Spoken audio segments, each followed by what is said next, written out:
Hi, Louise. So, I'm just going to go through the basic ones real quick, and then we'll just have a look at the story by Brandy Carlisle, that chord progressions, just some of the little kind of variations she gets into with those ones. So, minor chords first. So, we've got A minor, first finger, first string on the second fret. Second string, that is. First finger, first fret, second string. Then these two come up kind of like as a pair on the G string and D strings, okay? And always get them as close to the fret as you can, all right? So with this one, preferably get rid of that sixth string, right? Just get the thumb on it, just barely touch it. Okay. D minor is next. So that's, if you take A minor down a string and bring your third finger up, that's D minor. Now generally, so again, same thing here, get the sixth string out of there. If you leave the A string in there, that's okay, but really, ideally the chord should start here on the D string, right? So have a D note at the bottom of the chord, okay? And then E minor, first two fingers on the fifth and fourth strings on the second fret, okay? And that involves all of them, sixth string included, because that's an E string, right? Okay, there's the minors. Majors then, A major. So we're talking about the two ways to do this, right? The really common way to do it is this, right? Three fingers in a row like that on the fourth, third, and second strings, all on the second fret. Another way to do it is if that's forcing your first finger back here like that, better way to do it is to get your first finger on the G string, second fret, about halfway up to the fret, then the middle finger goes over it, third finger goes under it, and again, get rid of the sixth.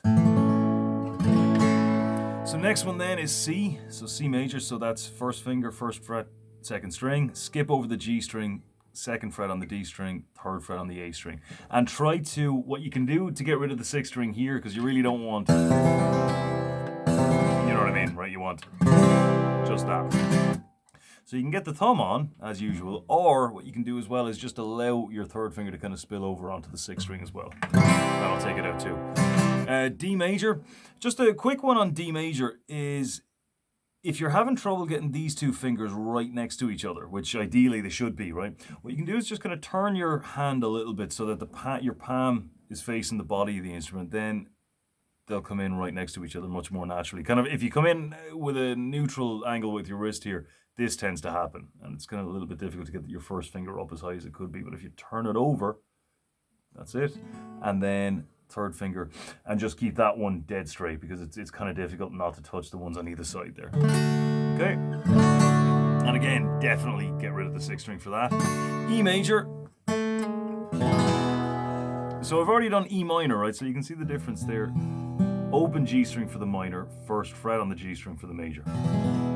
Because that's where the third is, that note in each major and minor chord that decides whether it's major or minor. So if that note is high, it's a major.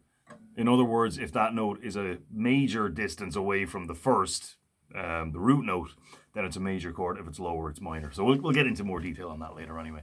And then finally, G is first finger, second fret on the A string, sixth, third fret with your middle finger, and then first, third fret with your third finger.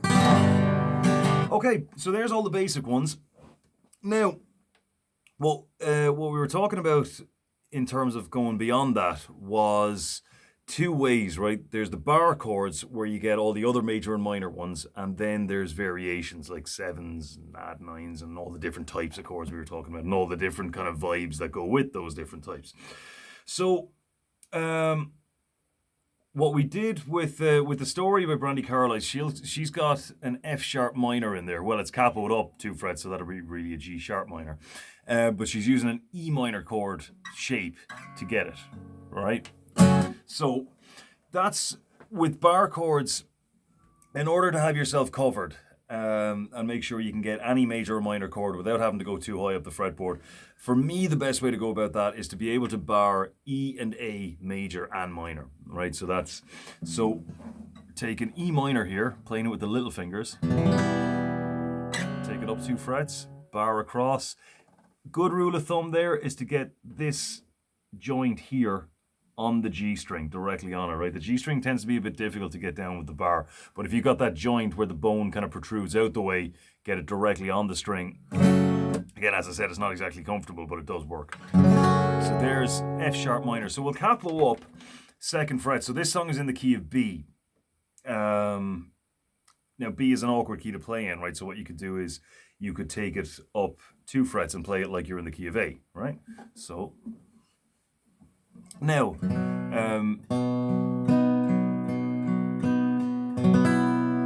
so that's what we've got there. Hopefully this won't get copyright struck now if I just play this here. Okay, yeah, so we've got, so she's hitting,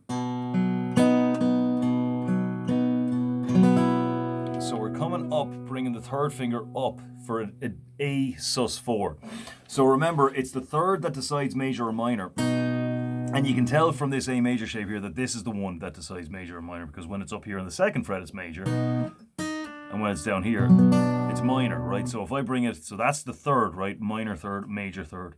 There's the 4th. So if I'm coming up here, I'm suspending it, you know, I'm suspending whether or not it's major or minor with a 4th, right? So that's A suspended 4. Okay, so we've got 1, 2, 3, 4, 1, 2, 3, 4, 1. 1, 2, 3, 4, 1, 2, 3, 4, 1. Okay, so then we've got the A,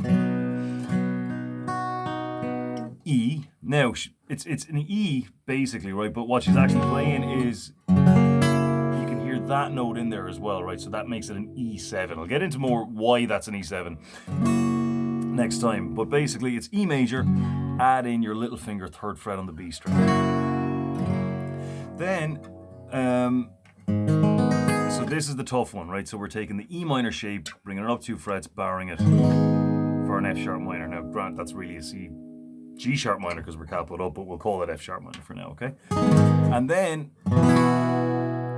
D, we'll start off with D major. The basic version of this is D major. Now what she's playing is a D sus2. Just lift up the middle finger and that's what you get, D sus2. Again, because you'll remember that this is D major, and when we take that note down a fret, or a semitone more correctly, it's D minor. So we know then that this is the minor 3rd, this is the major 3rd, this is the 4th, so that would be D sus4, D major, D minor, and then that's D sus2 because we're kind of covering up that major or minor 3rd with a second degree of the scale. So yeah, but for now anyway, D major without the middle finger is D sus2, okay? So you've got A, E7, F sharp minor, and D sus2. And then the opening riff goes from A major to A sus4. Okay, so see how you get on with all that anyway. And try the other bar chord shapes as well. So this video's already gone on too long. But anyway, you've got, like, for example, A minor. Well, let's get rid of the capo for a second. So A minor. Switch it around so your index finger is free. So play it without your index finger. And come up 2 frets for a B minor. Or a C minor. C sharp minor, D minor, and so on. And keep in mind with the A minor shape, we don't use the 6th string when it's down here. So we won't use it up here either. So you can just kind of hold down the 5 strings and allow your 1st finger to touch to mute it. Okay, so see how you get on with all that, and let me know if you have any questions. Talk to you then.